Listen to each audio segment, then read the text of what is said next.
Kalikasan na raw ang gumawa ng paraan para malantad ang umano'y katiwalian sa flood control projects. Sabi ni Senador Panfilo Lacson, pisto ang kasakiman ng ilang opisyal ng gobyerno.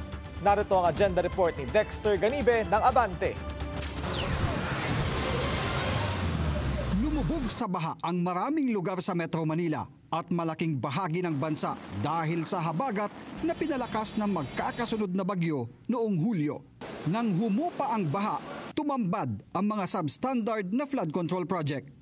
Para kay Senator Ping Lacson, isa itong divine intervention. I do not wish to mention the name of God in vain, Pero ito nangyayari ngayon, parang siguro nagalit na yung God. Nagsunod-sunod si Crising, si Dante, si Emong para lumabas itong lahat ng issue na ito. Imagine. Siya pang nagano. Parang yung intervention ng nature naging kasangkapan para mailabas yung grid, Yes. Yung bagyo ng grid ng ilang mga opisyalis ng government. Sinang-ayunan naman siya ni Senate Deputy Minority Leader Mig Zubiri. That's their way of, God's way of saying na, uy, Bulaga, tignan nyo to. Itong pangyayari dito, makita ninyo na substandard itong mga projects na ito.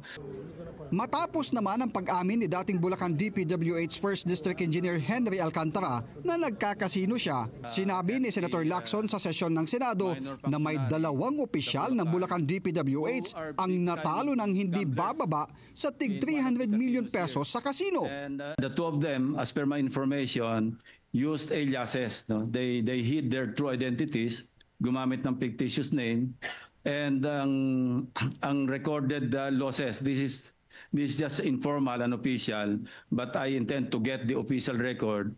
Yung isa po natalo ng 300 million, yung isa more than 300 million.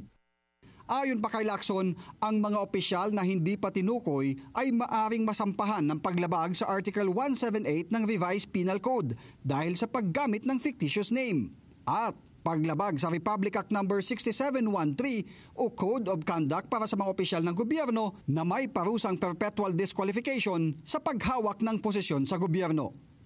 Para sa agenda, Dexter Ganibe, Abante.